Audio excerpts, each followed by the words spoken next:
اس کے ہاتھ میں پرچم کو اٹھا کے نعرے کا جواب دینا ہے. نعرہ تکبیر، نعرہ رسالت، نعرہ رسالت، تاجدار ختم نبوت، تاجدار ختم نبوت، سرکار کی آمد، سرکار کی آمد، سرکار کی آمد.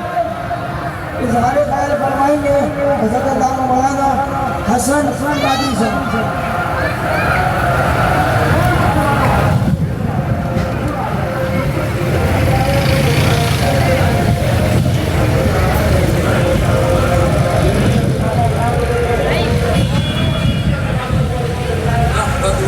صلی علی رسول کریم. اما بعد فاعوذ باللہ من الشیطان الرجیم. بسم اللہ الرحمن الرحیم.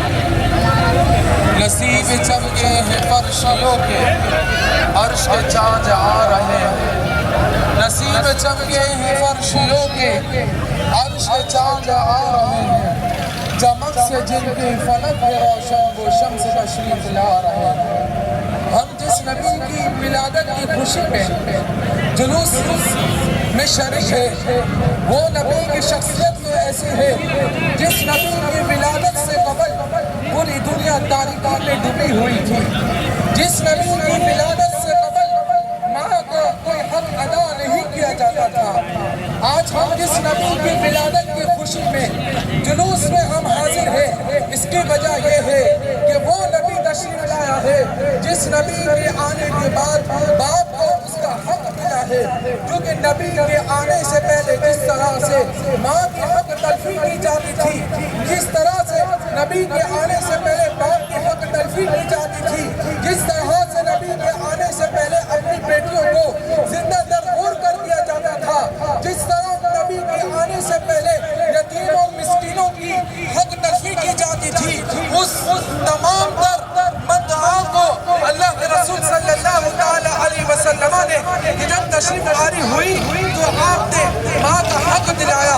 جب آپ کی تشریف آوری ہوئی تو آپ نے باپ کو اس کا حق دلایا. جب آپ کی تشریف آوری ہوئی تو آپ نے یتامہ اور مساکین کو اس کا حق دلایا ہے. آج اگر ہم سے کوئی پوچھے کہ تم میلاد مصطفیٰ کیوں مناتے ہو، آخر میلاد مصطفیٰ کسی منانا چاہیے، ہم کہتے ہیں کہ میلاد مصطفیٰ وہ ماں منائے جب رسول اللہ صلی اللہ علیہ وسلم کی تشریف آوری نہیں ہوئی تھی تو اس کے حق تلفی کی جاتی تھی. لیکن میرے نبی نے اس دنیا میں آ کر اسے اس کا حق دلایا ہے. ہم سے اگر کوئی پوچھتا ہے کہ میلاد مصطفیٰ کون منائے، ہم کہتے ہیں میلاد مصطفیٰ وہ منائے، وہ باپ منائے. جب نبی کریم علیہ السلام و تسلیم کی تشریف آوری نہیں ہوئی تھی تو اس کا بیٹا اپنے باپ کو ڈنڈے سے مارا کرتا تھا. لیکن میرے نبی نے آنے کے بعد اس باپ کو اس کا حق دلایا ہے. اگر ہم سے پوچھتا ہے کوئی کہ نبی کی ولادت کون منائے تو ہم کہتے ہیں کہ نبی کی ولادت یتاموں اور مساکین منائے. کیونکہ نبی کریم علیہ السلام و تسلیم کی تشریف آوری سے پہلے یتاموں اور مساکین کو بھیڑ اور بکریوں کی طرح بکریاں کی جاتی تھی. لیکن میرے نبی نے آ کر ان یتاموں اور مساکین کا سر فخر سے بلند کیا ہے. اگر یہی وجہ ہے تو ہم نبی کریم علیہ السلام و تسلیم کی تشریف آوری کی صورت میں جلوس میلاد کی صورت میں میلاد مصطفیٰ صلی اللہ علیہ وسلم کی صورت میں ہم اظہار تشکر کی منتظر ہوتے ہیں.